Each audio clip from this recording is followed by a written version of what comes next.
ఒకప్పుడు ఒక చిన్న గ్రామంలో ఒక చిన్న పిల్లవాడు ఉండేవాడు. అతని పేరు రోహన్.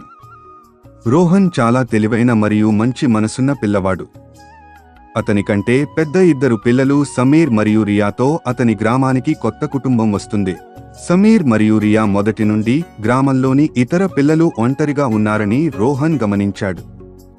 అందరూ దూరం పాటిస్తూ వారిని పట్టించుకోలేదు. ఇది చూసి రోహన్ చాలా బాధపడ్డాడు.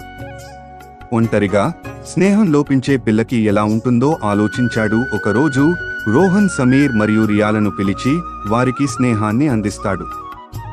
సమీర్ మరియు రియా మొదట కొంచెం సిగ్గుపడినా ఆ తర్వాత వారికి కూడా స్నేహ హస్తం అందించారు. రోహన్ అతన్ని గ్రామంలోని పిల్లలందరికీ పరిచయం చేసి వారితో ఆడుకోమని సలహా ఇచ్చాడు. క్రమంగా సమీర్, రియాల మొహంలో చిరునవ్వు తిరిగి వచ్చింది. వారి స్నేహం వల్ల రోహన్తో అతని స్నేహం అతనికి కొత్త స్నేహితులను మరియు ఆనందాన్ని ఇస్తుంది. ఇప్పుడు ఊరి పిల్లలంతా కలిసి ఆడుకుంటూ హడావిడి చేస్తున్నారు. ఈ కథ నుండి మనం స్నేహానికి సత్యం మరియు మద్దతు యొక్క శక్తి ఉందని తెలుసుకున్నాము.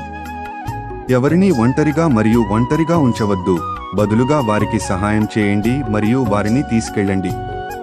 ఎందుకంటే నిజమైన స్నేహంలో ఒకరినొకరు ఆదుకోవడం మరియు అర్థం చేసుకోవడం, కష్టాల్లో ఉన్నా సంతోషంలో ఉన్నా